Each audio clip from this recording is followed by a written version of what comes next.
Ramir Boulder po, muling nagbabalik. Ito po ang mainit na balita ngayon.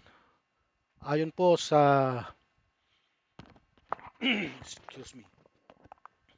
Nakantabay ang mga kongresista kung ilalabas na ng Supreme Court ang desisyon nito sa motion for reconsideration na inihain ng Kamara at ng complainant laban sa pagdideklara ng labag sa batas ang impeachment complaint laban kay Vice President Sara Duterte bago pagpasyahan kung i-refile ang reklamo para mapatalsik sa pwesto ang Vice Presidente.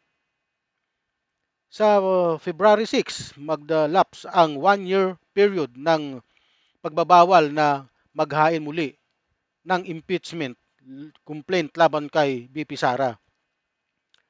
Sa interview ng GMA News kay ACT Teachers Representative Antonio Tino nitong Enero 4, sinabi niyang hinihintay pa ng Makabayan Bloc ng Kamara at ang civil society groups ang desisyon ng Supreme Court sa motion for reconsideration at saka umano sila magdidesisyon kung i-refile ang reklamo. Ha? Sakaling baligtarin nga ng Supreme Court ang naunang desisyon dito, idideklarang constitutional ang impeachment case laban kay BP Sara at sisimulan na ng Senado ang paglilitis laban kay Vice President. Matatanda ang 215 kongresista ang nag-endorso ng impeachment complaint laban kay BP Sara, pero diniklara ito ng Supreme Court bilang unconstitutional noong Hulyo hanggang sa tuluyan na-archive ng Senado ang excuse me, ang noong August 6, 2025. Ano po? Ito fresh pa po sa aking isipan ng pagkaka-archive ng mga senador, ang mga kakampi ni Sara Duterte sa kanyang impeachment complaint. In-archive po ito dahil nga naglabas ng kautusan ang Korte Suprema na ito ay isang unconstitutional daw umano. Sabi ng Supreme Court. Ha? Totoo ba na unconstitutional? Kasi itong usapin ng impeachment laban kay Sara Duterte na masyadong mahilig magmura, mahilig magbanta ng ipapapatay. Kung siya daw po ay namatay, patayin mo si BBM, si Lisa Marcos at saka si Martin Romualdez. May video po yan. At saka yung video ng kanyang pagmumura, mayroon pong video yan. Mayroon pa yung kanyang video na sa Davao nangyari po yun na isang sheriff ng korte na pinagsusuntok niya. Marami pong video, marami pong hanggang ngayon umiikot pa po sa social media yung video na yan. Ano? At saka hindi na po mabubura yun, video yun. Yun na lang, malakas na ebidensya yun eh. Tapos sasabihin niya, wala daw siyang sinasabi, hindi daw siya nagbabanta. Ano yun? Ano yung sinasabi niyang yun? At saka ano yung pinagpagagawa niyang yun? Ha? Di ba? Yung pagmumura niya? Hindi ba yun impeachable offense? Hindi dapat ginagawa ng isang mataas ang katungkulan sa gobyerno ang ganong klaseng pananalita. Kahit na ikaw ay naiinis, hindi mo dapat ipakita sa madla ang iyong gaspang na pag-uugali kung magaspang man ang pag-uugali mo. Kasi nga, magre-reflect yon sa personality mo. Kaya nga, ngayon lang po ako nakakita ng isang mataas na opisyal ng ating bansa ay nagbabanta at saka nagmumura sa madla, na nakabidyo pa. At saka marami siyang yung nanununtok siya ng sheriff ng korte. Bakit hindi siya na-disbar dito? Bakit ganun? Mayroon diyan nagmura nga lang na na-disbar na eh. Pero siya nanapak pa. Nagmura na, nanapak pa, pero hindi siya nadidisbar. Anong meron kay Sara na wala doon sa mga nadisbar na nagmura? Di ba? Nakaka-ano, nakaka-intriga nga. Ha? Ang kung may seryosong aligasyon laban sa isang mataas na opisyal ng gobyerno, hindi ito dapat mantala o ilibing dahil lamang sa teknikalidad. Ano po?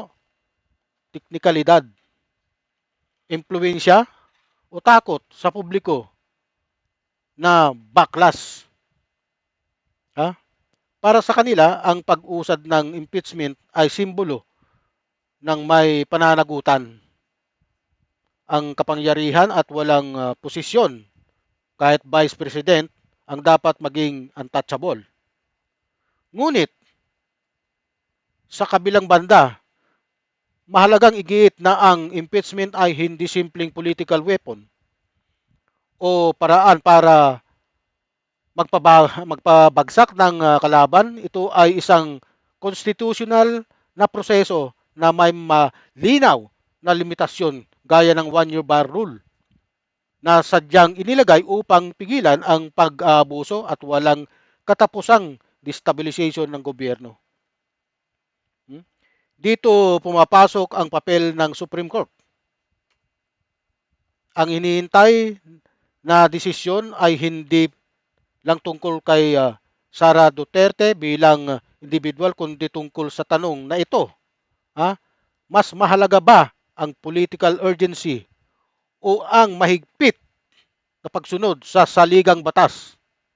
Ano? Kung igigiit ang impeachment kahit may seryosong issue ng constitutionality, maaring masira ang integridad ng proseso. Magkaroon ng president na pwedeng abusuhin laban sa sinumang susunod na opisyal. Ha? Ngunit kung patuloy namang maantala o mapipigil ang kaso sa pamamagitan ng legal maneuvers, lalalim ang hinala ng publiko, paniniwalang may protektado sa sistema. Mga pangunahing punto ng accountability. Ang accountability ay mahalaga. Ang due process ay hindi maaaring isang tabi. Excuse me. Ang tunay na laban dito ay hindi kung pro o anti Sara Duterte ka, kundi kung ang batas ba ay umiiral para sa lahat. Ang batas ba ay umiiral para sa lahat o umiiral lamang kapag political na ligtas? Ang panawagang kailangang umusad na ang impeachment ay naiintindihan bilang sigaw ng pananagutan, ngunit hindi ito dapat magtagumpay sa kapinsalaan ng konstitusyon. Ano? Kung may kasalanan, patunayan sa tamang proseso. Kung walang sapat na batayan, igalang ang limitasyon ng batas. Sa huli, ang pinakamahalagang dapat umusad ay hindi lang ang kaso, kundi ang tiwala ng mamamayan sa hustisya at demokrasya. Yan po. Hanggang dito na lang po. Huwag niyo pong kalimutan paki-like, subscribe, and share ang aking YouTube channel, Ramir Boulder. At ang aking Facebook page, paki-follow na rin po, Ramir Boulder. Maraming salamat po.